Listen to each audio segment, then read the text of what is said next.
Picture this. A man stands in the center of a slave auction in Kingston, stripped bare under the Caribbean sun, his body marked with the ritual scars of Fonte royalty that no one in this crowd recognizes or cares to understand. 3 years ago, he commanded 15,000 warriors. He adjudicated disputes in a palace overlooking the Gold Coast. He wore kente cloth woven with gold thread and spoke words that decided the fates of villages. Now, in 1757, he's being sold for 800 pounds sterling to a man who will work him to death in sugarcane fields, never knowing that the docile slave he just purchased is memorizing every face, every weakness, every root, every weapon, in preparation for the day when he will drench this entire island in blood. Before we dive into how a king became the architect of Jamaica's most sophisticated rebellion, I need you to do something.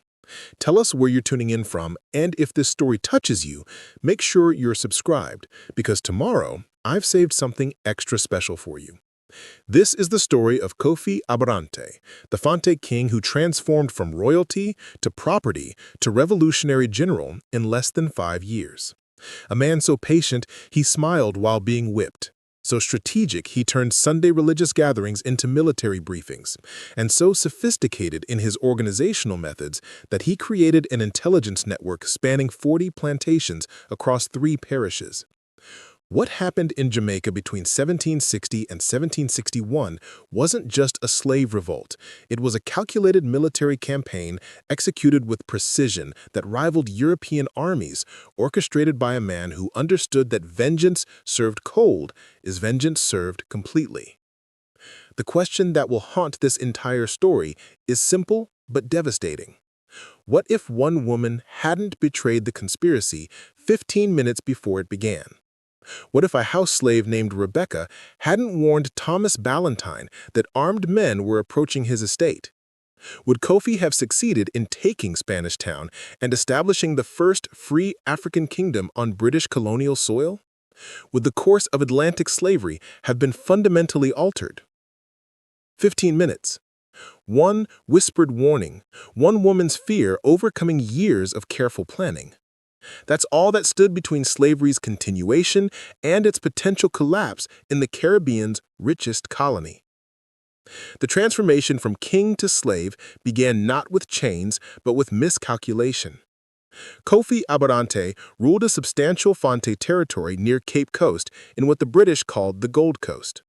His kingdom sat at a crucial junction of trade routes where gold dust flowed from interior mines to coastal trading posts. He had inherited the throne at 28 after his father died in a territorial dispute with neighboring Asante Horses.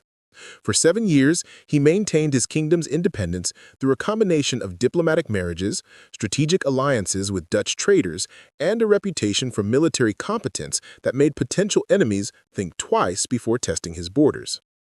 His downfall came from the one thing that destroys more kingdoms than war ever could: betrayal, wrapped in opportunity.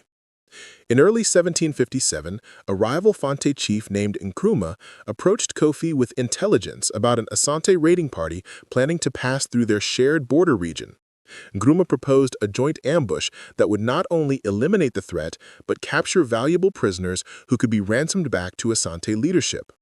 The profits would be split evenly, the alliance would be strengthened.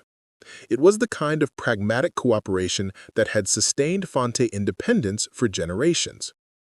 What Kofi didn't know was that Nkrumah had already negotiated with both the Asante raiders and British slave traders anchored off the coast. The ambush was real, but Kofi was the target. When he led his personal guard of 60 warriors to the arranged location, they found themselves surrounded by over 300 fighters. The battle was brief and brutal. 40 of his men died in the first volley. The remaining 20, including Kofi, were overwhelmed by sheer numbers. They fought with the desperation of men who understood what capture meant, but desperation without tactical advantage is just another word for futility. Kofi watched as his guards were chained. He watched as Nkrumah accepted payment from a British factor named Edmund Walsh. He watched as his royal insignia was stripped from his body and trampled in the dirt. The psychological devastation of that moment would fuel everything that came after. This wasn't capture and honorable warfare. This was commercial transaction. He had been sold like a cow, betrayed by someone who had eaten at his table and married into his extended family. The rage that planted itself in his chest that day would grow roots so deep that nothing could ever pull them out. The middle passage from Cape Coast to Kingston took 11 weeks. Kofi was chained in the hold of the ship's Prosperity alongside 463 other Africans, though only 391 survived the journey. He spent those weeks in darkness learning English from a Ga interpreter who had been captured in a coastal raid. While other captives descended into despair or madness, Kofi treated the ship's hold like a university. He learned the words for weapons, for directions, for common commands. He memorized the patterns of the crew's movements, counted the sailors, observed the hierarchy among the British officers. What separated Kofi from other captives wasn't just his royal background, it was his fundamental understanding that information is the most valuable weapon anyone can possess. A king's education in statecraft translated perfectly to the skills needed for organized resistance. He had spent years analyzing power structures, identifying leverage points, understanding how to move people towards objectives without them fully realizing they were being moved. Every skill he had developed as a ruler became a tool for survival and eventual revolution. When the Prosperity anchored in Kingston Harbor in August 1757, Kofi had already decided he would die free or not at all. But he also understood that immediate rebellion meant immediate death. Patience wasn't surrender, it was strategy. So when Thomas Ballantine purchased him along with 23 other newly arrived Africans, Kofi played the role Ballantine expected. He was strong enough for field work, but not so strong as to seem dangerous. He was intelligent enough to learn tasks quickly, but not so intelligent as to seem calculating. He kept his eyes down, but not so far down that he seemed broken. He was threading a needle between visibility and invisibility, and he threaded it perfectly. Frontier Estate stretched across 1,500 acres of prime sugarcane land in the Stony River Valley, about 18 miles northwest of Spanish Town.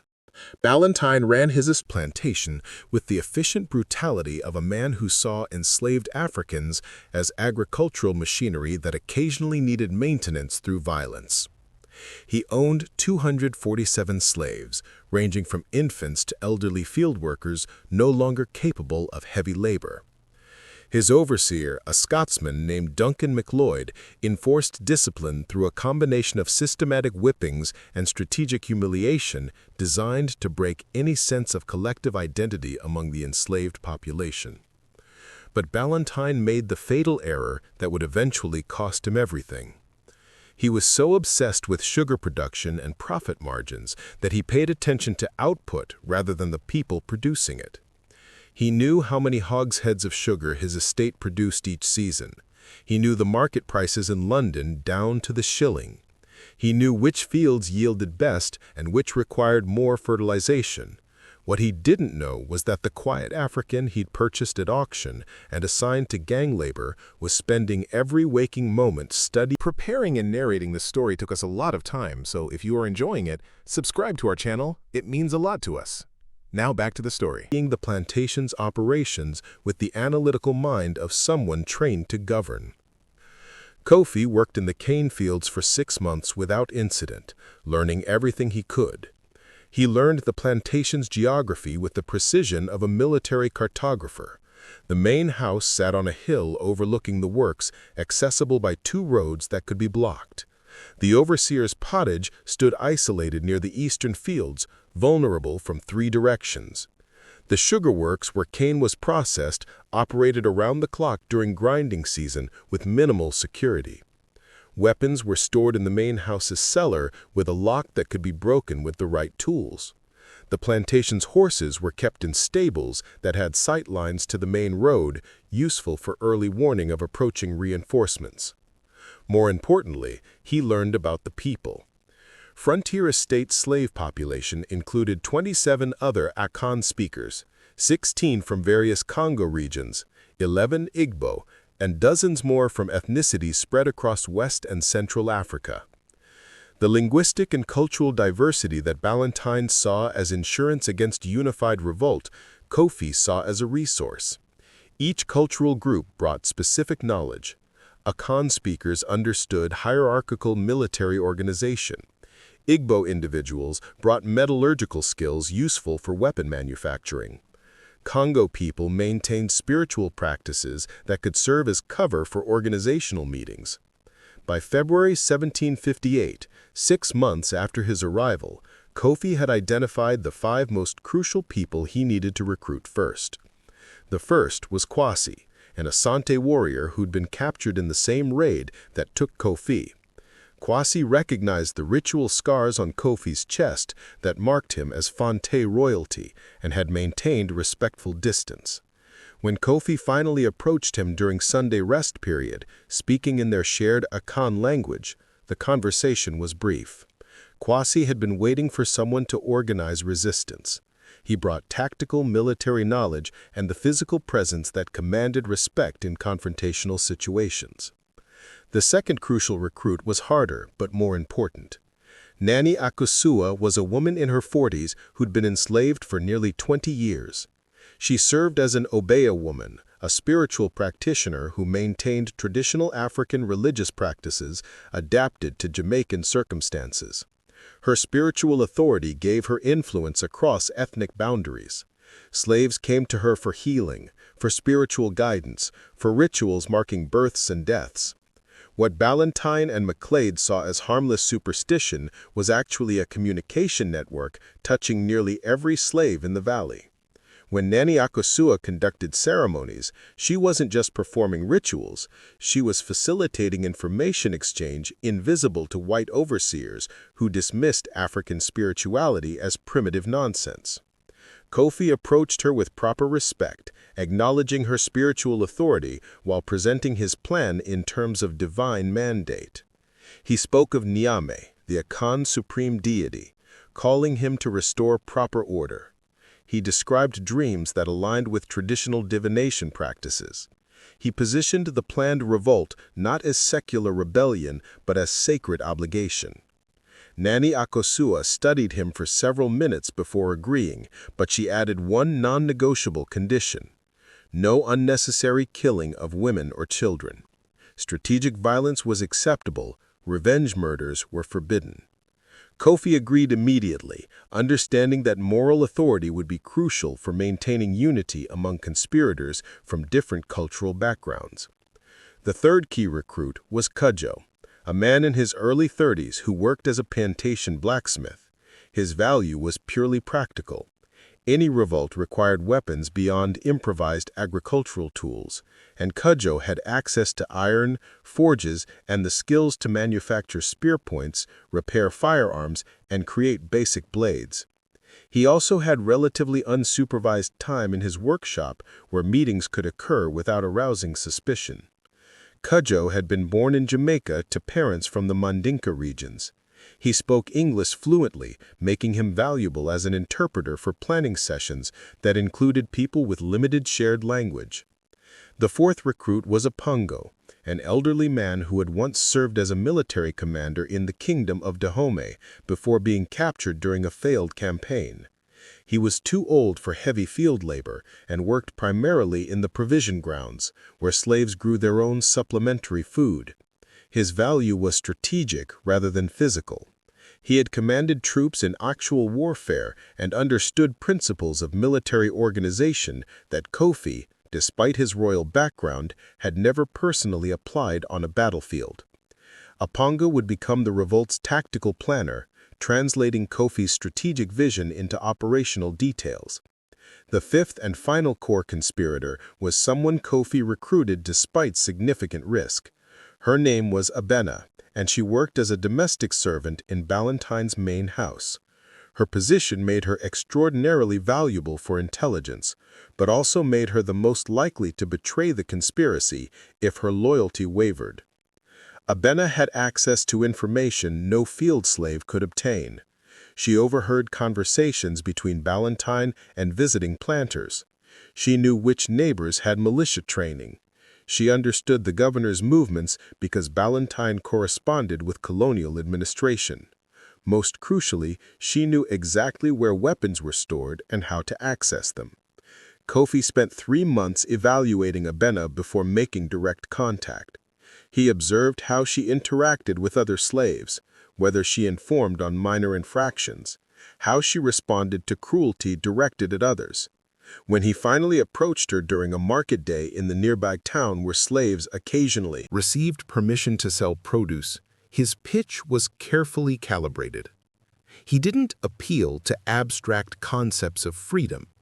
He reminded her of specific incidents where she had witnessed or experienced Ballantine's cruelty and asked a simple question.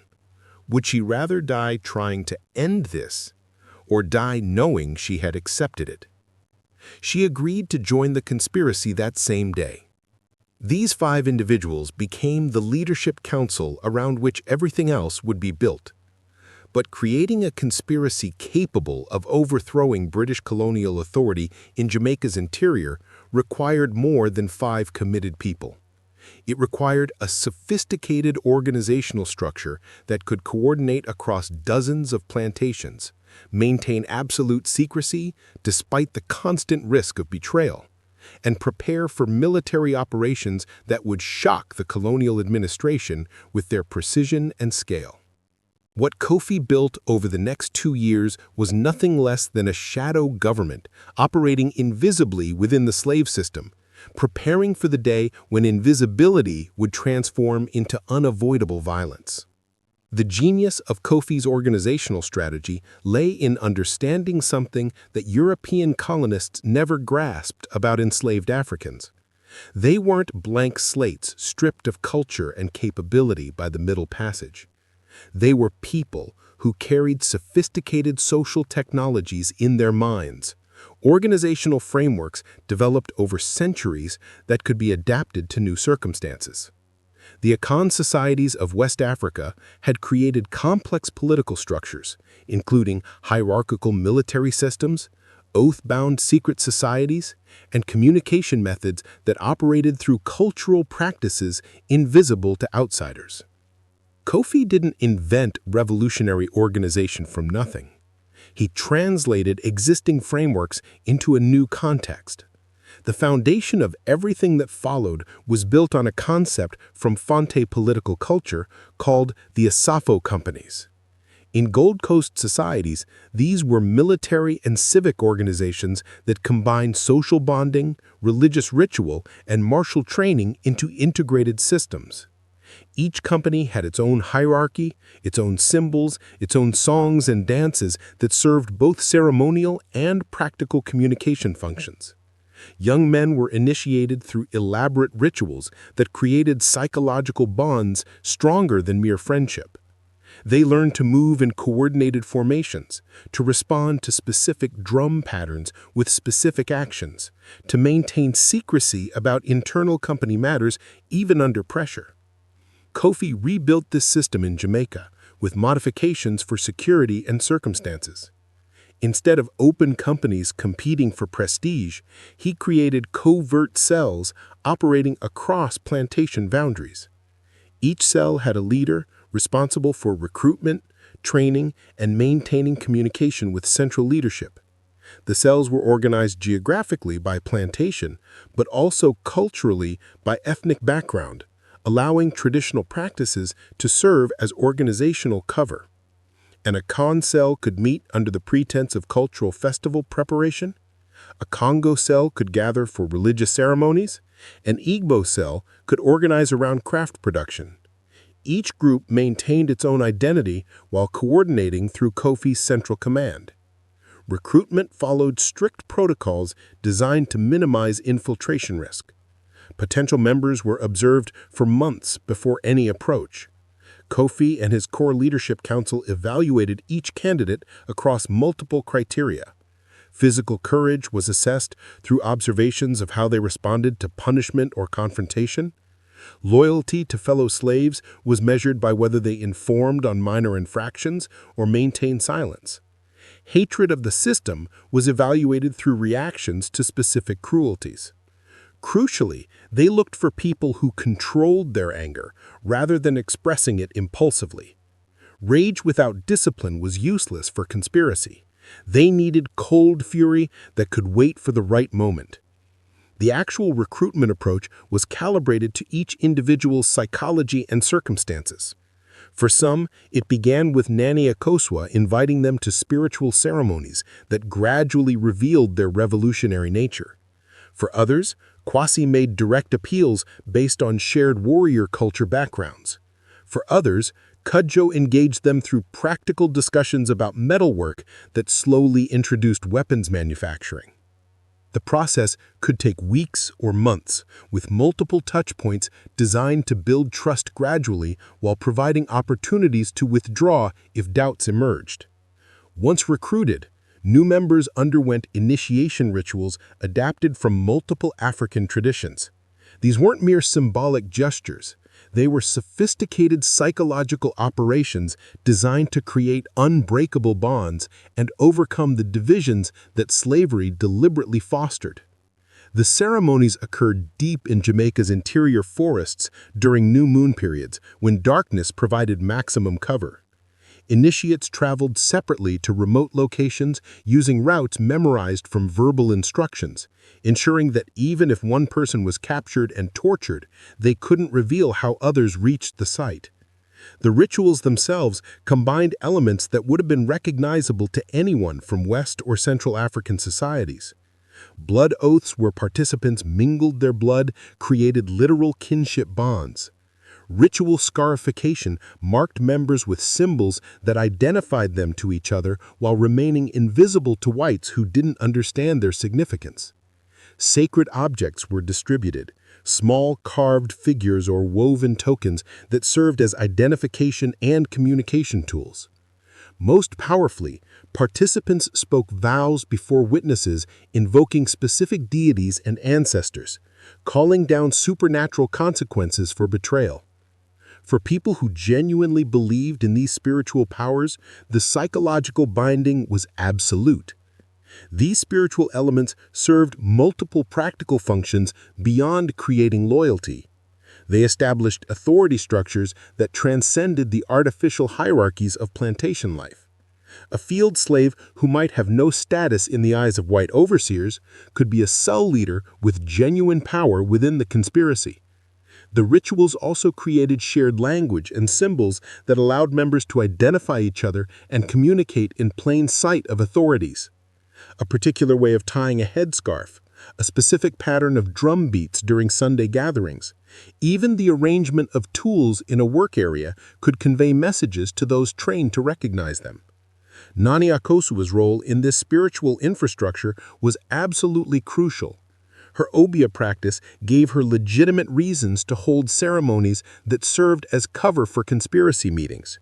When slaves gathered for healing rituals or religious observances, they were simultaneously receiving updates on recruitment progress, discussing tactical plans, and maintaining the psychological cohesion necessary for coordinated action.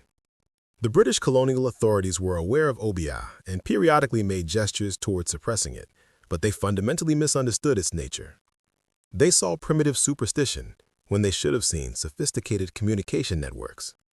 The ceremonies also served as military training disguised as cultural practice. Traditional dances from various African societies often incorporated martial movements, mock combat sequences, and coordinated formations that could translate directly to battlefield applications. When conspirators gathered to celebrate cultural festivals, they were rehearsing combat maneuvers. When they performed traditional songs, they were memorizing codes and commands. Every aspect of their cultural life was being weaponized, transformed from memory of home into preparation for revolution. Communication across the conspiracy required solving a complex problem. How do you coordinate activities across 40 plantations spanning hundreds of square miles when the population is illiterate, constantly surveilled, and prohibited from gathering freely? The solution came through layering multiple communication channels that each provided partial information, creating redundancy while limiting the damage from any single point of compromise. The primary method used human couriers who moved between plantations under various pretexts. Cudjoe's work as a blacksmith gave him legitimate reasons to travel for iron supplies or to repair tools.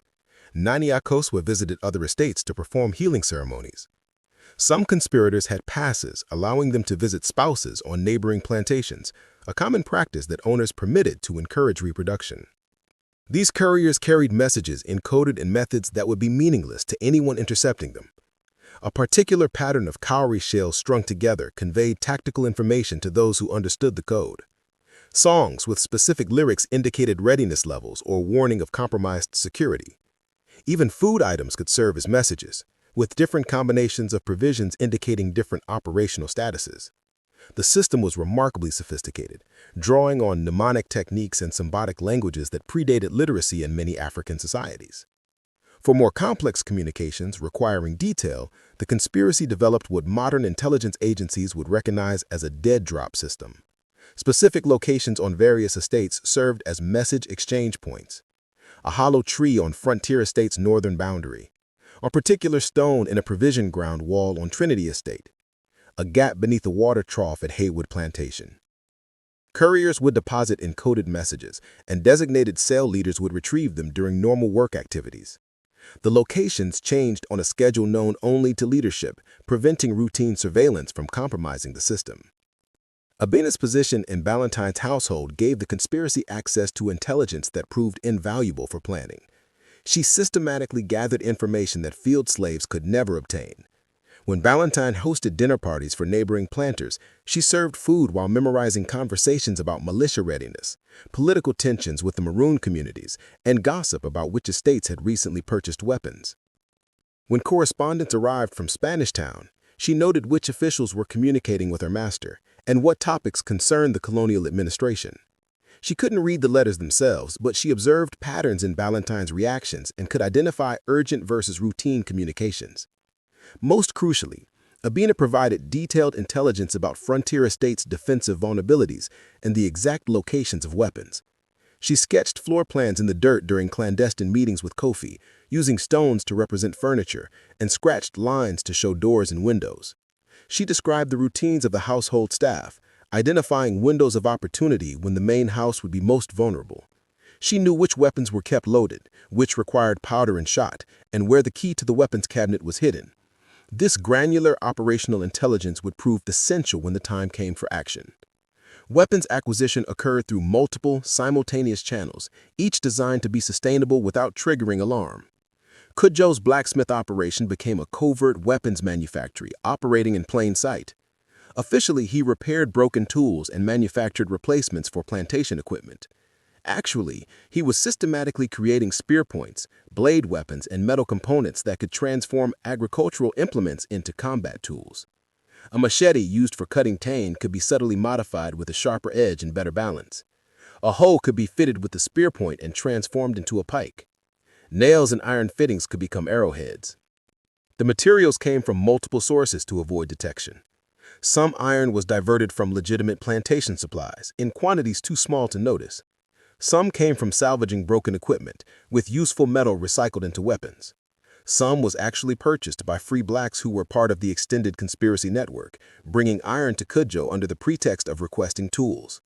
The operation ran for over a year, slowly accumulating an arsenal that eventually numbered over 300 manufactured weapons, hidden in locations scattered across a dozen estates. Firearms were harder to acquire, but not impossible. Some were stolen from plantation armories through carefully planned operations that occurred during moments of distraction. When an estate experienced a fire or medical emergency that drew attention away from normal security, conspirators seized opportunities to take weapons that wouldn't be immediately missed. Some firearms were purchased through intermediaries from sailors and merchants in Kingston who asked no questions about buyers paying cash. Some were obtained from free blacks and mixed-race individuals who had legitimate access to weapons and sympathized with the conspiracy's goals, even if they weren't directly participating. The firearms created a training challenge that revealed the conspiracy's sophistication. Gunpowder was expensive, and firing weapons for practice would immediately alert authorities. The solution came through a combination of dry-fire training and extremely limited live-fire exercises conducted in remote interior locations during thunderstorms when the sound of gunshots would be masked by thunder. Apongo, drawing on his military experience in Dahomey, taught marksmanship fundamentals and weapon maintenance to a core group who would become the conspiracy's firearms specialists. They practiced loading and aiming procedures until the muscle memory was automatic, minimizing the ammunition required for live fire confirmation training. Beyond physical weapons, the conspiracy stockpiled supplies necessary for sustained operations. Food was the primary concern. In provision grounds where slaves grew their own supplementary crops, conspirators systematically set aside portions of harvests in hidden caches. Dried cassava, yams, plantains, salted fish, and other non-perishable foods accumulated in locations known only to cell leaders. These caches served dual purposes. They would feed the initial revolt force during military operations. More importantly, they would sustain communities of escaped rebels in the interior if the revolt achieved partial success and created free territories. Medical supplies presented another logistical challenge, solved through traditional knowledge. Nania Koswa trained several apprentices in Obia healing practices that combined herbal medicine with spiritual treatment. They identified and stockpiled plants with antiseptic, pain-relieving, and fever-reducing properties. They prepared poultices and tinctures that could treat common combat injuries. This traditional medical infrastructure would prove crucial during the revolt, when access to European medicine was impossible and battlefield casualties required immediate treatment to prevent death from infection. The conspiracy also developed what we would now recognize as counterintelligence capabilities. Kofi understood that infiltration was an existential threat requiring proactive measures. The conspiracy deliberately created honeypot operations designed to identify potential informants. False information was selectively shared with individuals whose loyalty was uncertain. Then leadership monitored whether that information reached plantation authorities. Suspected informants were quietly isolated from sensitive information while remaining under observation. In several cases, individuals identified through this process were found to be gathering intelligence for overseers. Their fate varied. Some were simply excluded from meaningful information. Some were fed disinformation designed to confuse white authorities. In at least 3 documented cases, informants simply disappeared, their bodies never found. Security protocols extended to every aspect of the conspiracy's operations. Meetings occurred only during specific time windows when conspirators had legitimate reasons to be in locations. Participants arrived and departed separately using different routes. Discussions occurred in languages that overseers didn't speak, providing additional security against eavesdropping. Written records of any kind were absolutely prohibited. Everything existed in human memory, protected through mnemonic techniques and oral transmission methods that African cultures had refined over centuries.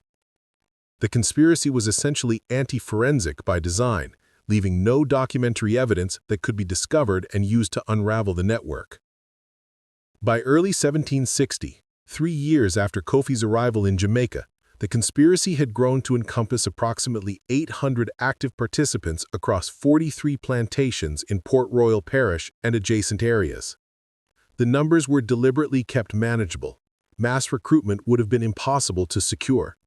Instead, the conspiracy focused on quality over quantity, creating a core of highly committed, well-trained individuals who could execute complex operations. The plan didn't require thousands of slaves rising simultaneously. It required hundreds of organized soldiers striking precise targets in coordinated sequence, creating cascading collapse of colonial authority that would trigger broader uprising once success seemed possible. The organizational structure Kofi created had several layers of command. At the top was the Leadership Council, consisting of himself, Kwasi, Nania Kosua, Kujo, and Apongo. They made strategic decisions about timing, targets, and overall objectives. Below them were regional commanders responsible for specific geographic areas, each coordinating multiple plantation cells. Each plantation cell had its own leader, who reported to regional command and supervised local operations. This hierarchical structure allowed for centralized strategic planning while maintaining operational flexibility at lower levels. Communication between layers followed strict protocols. Regional commanders met with central leadership during Obia ceremonies or market days when gatherings could occur naturally. Cell leaders received instructions through courier networks and dead drop systems. Regular status updates flowed upward through the hierarchy using the coded communication methods previously established. The system balanced security needs with operational requirements, maintaining cohesion while limiting exposure if any single cell was compromised. The conspiracy also developed what we would now recognize as contingency protocols for various scenarios. If central leadership was captured or killed, regional commanders had authority to continue operations following predetermined plans. If specific plantations were discovered, affected cells could be isolated while remaining operations continued. If the revolt began prematurely due to unforeseen circumstances, trigger protocols existed for activating the full network immediately. Every scenario that leadership could anticipate had been wargamed and prepared for, creating resilience against disruption. Training extended beyond weapons use to encompass battlefield tactics adapted from African military traditions. Apongo drew on his experience commanding troops in Dahome's armies, teaching formations and maneuvers that had proven effective in West African warfare. Kwasi contributed Asante combat techniques, including ambush tactics and pursuit strategies. The result was a hybrid military doctrine combining multiple African martial traditions adapted to Jamaican terrain and circumstances. Conspirators practiced these techniques during cultural festivals and work activities, disguising combat training as traditional dance and coordinated labor. The conspiracy maintained careful intelligence about potential allies and enemies beyond the plantation system. The Maroon communities in Jamaica's interior mountains represented a crucial strategic question. These were communities of escaped slaves who had established autonomous territories and forced the British to sign treaties recognizing their freedom. Some Maroon leaders maintained those treaties and had agreements to return escaped slaves in exchange for continued autonomy. Others chafed under British restrictions and might join a major revolt. Kofi sent emissaries to multiple Maroon communities attempting to negotiate alliance or at least neutrality when hostilities began, risking their hard-won freedom for an uncertain revolt. Others were hostile, seeing plantation slaves as potential threats to their treaty arrangements. A few were cautiously supportive, willing to provide sanctuary and limited assistance if the revolt showed genuine prospects for success. The Maroon dimension added layers of uncertainty to strategic planning, but also represented potential reinforcement if initial operations succeeded in demonstrating viability. The conspiracy also gathered intelligence about British military capabilities in Jamaica. Through free blacks with connections to Kingston, leadership obtained information about garrison strength, weapons inventories, and the quality of militia training. The news was encouraging. The regular British garrison numbered only several hundred soldiers spread across the entire island. Local militia was poorly trained and equipped, consisting primarily of planters and overseers with minimal combat experience. If the revolt could achieve surprise and momentum, the British would need weeks to mobilize effective military response, potentially long enough to establish defensive positions and negotiate terms. Psychological preparation of the conspiracy's participants received as much attention as tactical training. Kofi understood that crossing the line from enslaved laborer to armed revolutionary required overcoming powerful psychological conditioning. The conspiracy used multiple methods to prepare people mentally for the violence and risk ahead. Naniakosua's spiritual rituals invoked divine sanction and protection, creating belief that supernatural forces supported their cause. Storytelling sessions recounted African military victories and the Haitian Revolution's success, demonstrating that European forces could be defeated. Most powerfully, leadership framed the revolt not as desperate gamble, but as inevitable justice, the restoration of proper order where free people reclaimed their stolen dignity. The conspiracy also developed narratives about what success would look like and how liberated communities would function. These weren't just motivational tools, they were practical planning for post-revolt governance. Kofi envisioned an autonomous African polity in Jamaica's interior, similar to Maroon communities but larger and more politically organized. Land would be distributed communally. Leadership would combine African political traditions with necessary adaptations to local circumstances. Trade relationships would be established with merchants willing to deal with free black communities. The vision was specific enough to seem achievable, creating concrete goals beyond mere freedom from enslavement. By December 1760, everything was ready. Weapons were manufactured and hidden, supply caches were stocked, communication networks were tested and functional.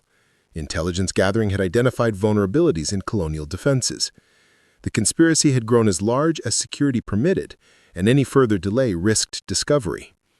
The Leadership Council met for final planning sessions that would determine the timing and specific targets for initial operations. The strategic plan that emerged from these meetings was sophisticated in its sequencing and objectives. The revolt would begin with simultaneous attacks on multiple plantations in a concentrated geographic area, overwhelming local response capacity and creating immediate crisis. Frontier Estate would be the first target because it housed the conspiracy's central leadership and because Ballantine's cruelty made him a priority target for symbolic reasons. Trinity Estate and Haywood Plantation would be struck simultaneously, spreading confusion about the revolt's scope and direction. The goal was to capture weapons, kill or capture plantation owners and overseers, and liberate all slaves in the immediate area within the first 12 hours. Phase 2 would focus on consolidation and expansion. Successfully attacked plantations would serve as basis for operations against additional estates in widening circles. Liberated slaves would be incorporated into the military force or assigned logistical roles supporting continued operations. Supply lines would be established between captured estates and interior strongholds. The objective was to create an expanding zone of rebel control large enough to force British authorities to negotiate rather than simply suppress. The ultimate strategic goal was political rather than purely military. Kofi didn't believe the conspiracy could permanently defeat British military power once fully mobilized, but he believed they could create a crisis severe enough to force recognition of autonomous African territory, essentially expanding the Morone model to include a large liberated population. Even if full independence proved impossible, negotiated freedom for revolt participants and their families would represent a victory that demonstrated the possibility of armed resistance forcing meaningful change. Timing was selected with care. Easter weekend of 1761 would provide optimal conditions for multiple reasons. Plantations would be fully staffed with slaves concentrated for work after Sunday religious observances. Many planters would be traveling to Spanish Town or Kingston for holiday social events, reducing local leadership and response coordination. The holiday period meant militia would be dispersed rather than assembled. Weather forecasts predicted clear conditions favorable for military operations. Most importantly, sugar grinding season would be complete, meaning disruption wouldn't create immediate economic pressure for rapid suppression. The specific timing within that weekend was debated extensively. Good Friday presented advantages because it was a holiday when authorities would be most relaxed. Easter Sunday offered similar benefits with the added element of religious observances providing cover for final preparations. The Leadership Council ultimately selected the night of Good Friday, April 7, 1761, with operations beginning at midnight. The symbolism was deliberate. The European holiday celebrating death and resurrection would mark the death of slavery and resurrection of African freedom in Jamaica. In the final weeks before the revolt, tension among conspirators increased noticeably. 3 years of careful preparation were about to be tested in actual combat, with all the uncertainty and danger that entailed. Some participants experienced doubt and fear that required careful management. Nani Akosua conducted intensified spiritual ceremonies designed to reinforce commitment and address wavering resolve. Kofi and Kwasi held additional meetings with cell leaders, reviewing plans and answering questions, projecting confidence that success was achievable. The message was consistent across all interactions. The time for preparation had passed. The time for action had arrived. Freedom or death were the only options remaining. The psychological state required for successful revolt is difficult to sustain indefinitely. Wait too long and fear corrodes commitment. Move too soon and preparation is inadequate. Kofi had walked this tightrope for 3 years, maintaining momentum while building capability. Now the balance had tipped. Every additional day of waiting increased risk of discovery without meaningfully improving readiness. The conspiracy had reached its maximum organizational capacity and operational preparation. The only remaining question was whether the plan would survive contact with reality, whether 3 years of sophisticated organization would prove sufficient against the brutal physics of colonial violence. Within days, that question would receive a devastating answer, delivered by the last person Kofi had expected. a house slave named Rebecca, who held the conspiracy's fate in her terrified hands. The expansion of the conspiracy beyond Frontier Estate required solving problems that would have challenged professional intelligence organizations, moving information, weapons, and people across a landscape designed specifically to prevent exactly that kind of coordination demanded innovation at every level. Kofi understood that the connections between plantations, normally used to reinforce control, could be exploited to build revolutionary infrastructure invisible to the authorities who created them. Trinity Estate sat 3 miles east of Frontier, along the same river valley that provided water for sugar processing. The plantation was owned by absentee investors in London, who employed a manager named Robert Forsyth to maximize returns. Forsyth ran Trinity with calculated efficiency that made Ballantine's cruelty look almost personal by comparison. Where Ballantine punished slaves out of anger or sadistic pleasure, Forsyth punished them according to spreadsheets that calculated optimal discipline ratios for maintaining productivity. He had determined through experimentation that whipping 3 slaves per week for minor infractions created better output than either more or less frequent punishment. The cold rationality of his brutality created a different kind of hatred among Trinity's 218 slaves.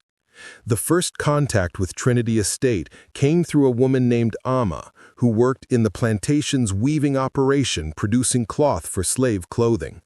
She was Kwasi's sister, captured in the same Asante raid that had taken him but sold to different traders.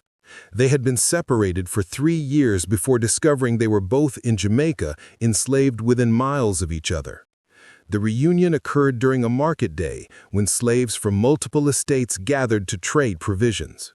Kwasi's joy at finding his sister alive was tempered by immediate recognition of her strategic value. Amma had access to Trinity's entire slave population through her work coordinating clothing distribution. Recruiting Amma required care because her position made her valuable to Forsyth's operation, which meant she received slightly better treatment than field slaves. Kwasi approached the recruitment obliquely, beginning with simple requests that she pass messages to specific individuals at Trinity. Only after months of these minor collaborations did Kwasi reveal the conspiracy's full scope and invite her to become Trinity's cell leader. Her response was immediate acceptance, but with a condition that revealed sophisticated political thinking.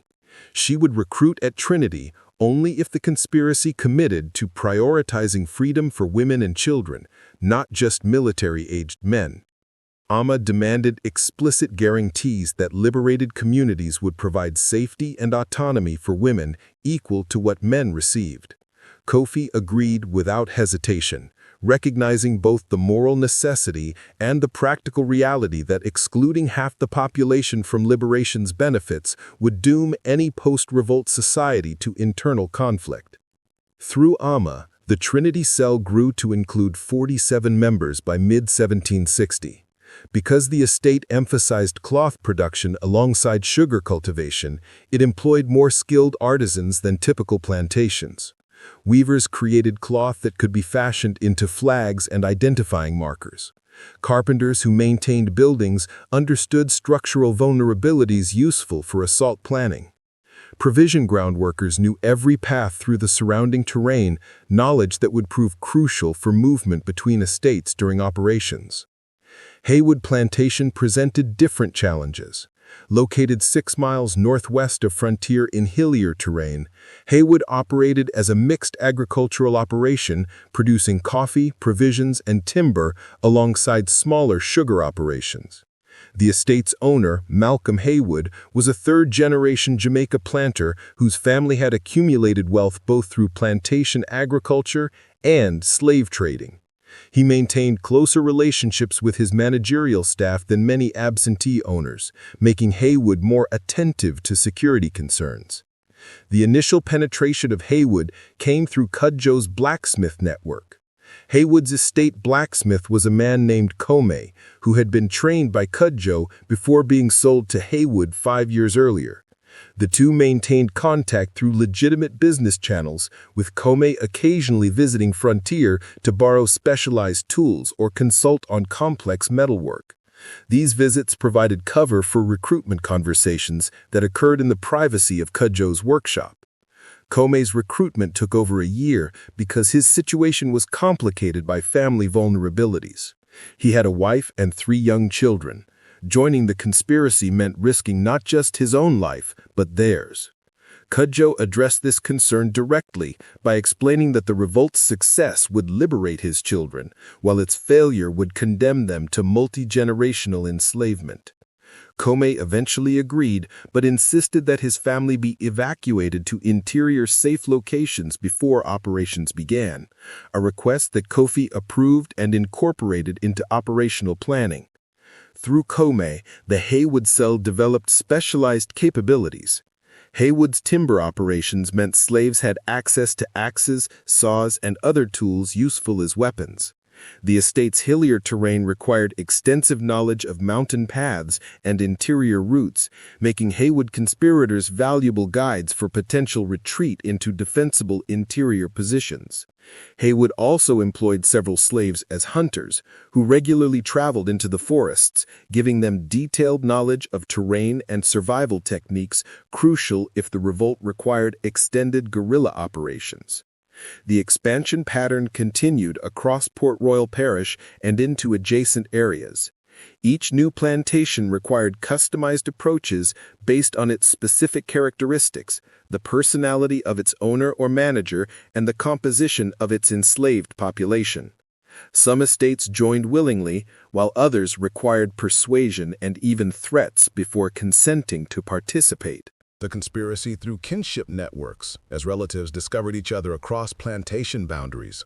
Others were recruited through cultural connections when Icon speakers, Igbo communities, or Congo groups established contact through Sunday gatherings or market day interactions. Forest Hall Estate entered the conspiracy through the most dangerous recruitment method, direct approach by a stranger. A young man named Kwabena, who worked at Forest Hall, had witnessed an overseer beat his mother to death for the offense of being too sick to work during grinding season. The trauma had transformed him from a relatively compliant slave into someone seeking any opportunity for revenge. He made inquiries among other slaves about resistance possibilities, questions dangerous enough that they eventually reached informants who reported his interest to management. Word of Kwabena's dangerous situation reached Nania Koswa through her intelligence network. She recognized both opportunity and obligation. She traveled to Forest Hall under the pretext of performing a healing ceremony for 6 slaves, a service that plantation management tolerated because it cost them nothing and sometimes produced results. During the ceremony, Nania Kosua made direct contact with Kwabena, speaking in coded language that revealed the conspiracy's existence while providing plausible deniability if he proved untrustworthy. She described dreams sent by the ancestors, showing great changes coming to Jamaica, times when the oppressed would rise and the natural order would be restored. Her words were sufficiently ambiguous that they could be dismissed as spiritual rhetoric, but specific enough that someone actively seeking resistance would understand their true meaning. Kwabena understood immediately and begged to join. Nania Koswa established protocols for his participation that protected both him and the broader conspiracy. He would report directly to her through dead-drop communications. He would recruit at Forest Hall only individuals he had known for years and trusted absolutely. He would gather intelligence about the estate's defenses, but take no direct action until the general uprising began. The Forest Hall cell that developed under Kwabena's careful leadership eventually numbered 31 members. Forest Hall sat astride the main road connecting the plantation region to Spanish Town, making it a critical objective for controlling movement and communications during revolt operations. The estate also maintained a stable of horses used for transportation and field work, animals that could provide mobility advantages if captured. The expansion across estates created exponential growth in complexity and risk. Each new plantation cell represented additional security vulnerabilities. More people knowing about the conspiracy meant more potential points of betrayal. Kofi and the Leadership Council wrestled constantly with the tension between growing large enough to succeed and growing so large that security became impossible to maintain. They addressed these risks through compartmentalization that limited damage from any single compromise. Cell leaders knew only their immediate superiors in the hierarchy and had no information about other cells beyond what was necessary for coordination. Rank-and-file conspirators knew only their cell leader and fellow cell members.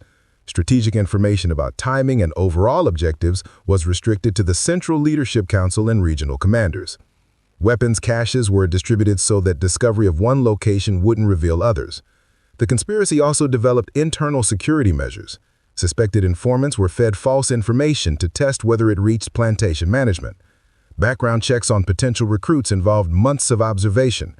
High-value targets like weapons caches had lookouts posted during vulnerable periods.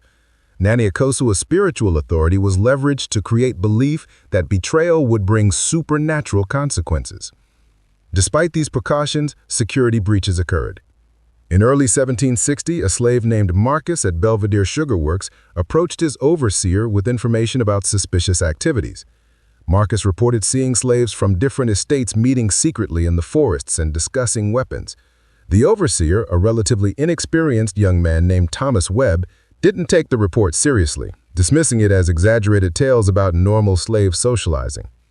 Marcus's attempted betrayal still had to be addressed. The Leadership Council debated appropriate response. Kofi proposed a middle approach. Marcus would be recruited through an elaborate deception that would neutralize him as a threat while potentially converting him into an asset. Naniakosua orchestrated Marcus's recruitment through a carefully staged spiritual intervention. She visited Belvedere and publicly identified Marcus as someone afflicted by evil spirits, causing him to spread false witness against innocent people. In a dramatic ceremony, she performed an exorcism that allegedly drove out the malicious spirits. After the ceremony, she privately recruited him, explaining that the spirits had shown her his true purpose was to help liberate his people. The deception worked.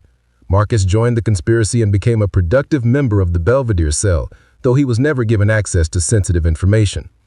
More importantly, his previous reports to Webb were now explained away as spiritual affliction, making any future warnings he might provide seem unreliable. As the conspiracy grew, it attracted attention from free blacks and mixed-race individuals who occupied ambiguous positions in Jamaica's racial hierarchy. Some free blacks provided crucial support despite the risks. A free blacksmith in Spanish Town named Samuel Morrison manufactured weapons and purchased gunpowder that he passed to Cudjoe. A free woman named Grace Thompson, who operated a small tavern, served as a message drop point and provided intelligence about militia movements.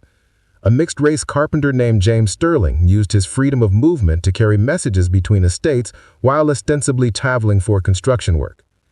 The relationship with Maroon communities remained ambiguous and frustrating. Jamaica's Maroons had fought successful guerrilla wars against British forces, ultimately forcing the colonial government to sign treaties recognizing their autonomy. These treaties required Maroons to return escaped slaves in exchange for continued freedom, creating a complicated dynamic where former rebels now helped enforce slavery to protect their own liberty. Moortown Maroons were more sympathetic but non-committal. The Akampong Maroons were most receptive, with some leaders indicating they might provide weapons and supplies if the revolt demonstrated genuine prospects for success. By late 1760, the conspiracy had reached a scale that brought new challenges. The network now encompassed approximately 800 active participants across 43 estates, with another several hundred individuals providing limited support. Communication networks required constant maintenance. Supply chains had to be managed carefully. Training programs needed ongoing reinforcement. Most critically, maintaining psychological cohesion across hundreds of people over extended time periods required continuous effort. The final months before the planned revolt saw intensified activity as preparation moved from abstract planning to concrete readiness. Weapons were moved to staging areas, food caches were topped off, communication networks were tested, participants received final briefings. The conspiracy that had existed primarily in meetings and whispered conversations became increasingly material and thus increasingly vulnerable to discovery. It was during this heightened activity period that the conspiracy's greatest vulnerability emerged from internal human complexity. Rebecca was a house slave at Frontier Estate, approximately 30 years old, who worked in the main house under the direct supervision of Ballantine's wife, Margaret. As a domestic servant, she had better food, clothing, and accommodations than field slaves, but she also experienced violations that field slaves were partially spared. Thomas Ballantine had sexually assaulted her repeatedly over the years, rapes that she endured without recourse. She had given birth to 2 children fathered by Ballantine, children who were legally his property rather than her family. Rebecca had been peripherally aware of the conspiracy for months without being directly recruited. Her position in the main house made her too potentially valuable as an informant to risk recruitment. But she wasn't isolated from the social networks through which information flowed. She knew something was being planned. She understood it involved violence against plantation owners. On the evening of April 7, 1761, approximately 2 hours before the planned attacks were to begin, Rebecca overheard a conversation between Abina and another conspirator as they prepared weapons in a storage building. She wasn't intentionally eavesdropping. She was retrieving supplies when she heard voices discussing the imminent attack. Rebecca faced an impossible choice compressed into minutes of agonizing deliberation. If she warned Ballantine, she would be betraying her fellow slaves and condemning to death people who had shown her kindness. She would be protecting a man who had raped her. But if she remained silent, the likely outcome was failure and retaliation that would kill many she cared about, while potentially harming her own children. She also calculated personal survival. Warning Ballantine might be her only path to protecting herself and her children, regardless of what happened to others. 15 minutes before midnight, Rebecca approached Thomas Ballantine in his study and told him that slaves were preparing to attack the estate. Her warning changed everything. Ballantine immediately sent riders to alert neighboring plantations and summon militia from Spanish Town. He armed his household staff and barricaded the main house. Most critically, he dispatched messages to Colonel Richard Grayson, providing warning that allowed mobilization of government forces hours earlier than Kofi's plan anticipated. Kofi learned of the warning approximately 30 minutes before the planned attack, when a lookout observed unusual activity at the main house and riders departing toward neighboring estates. The Leadership Council faced a devastating choice with no time for deliberation. They could cancel and hope to escape detection, proceed despite lost supplies, or attack immediately with whatever forces could be mobilized quickly.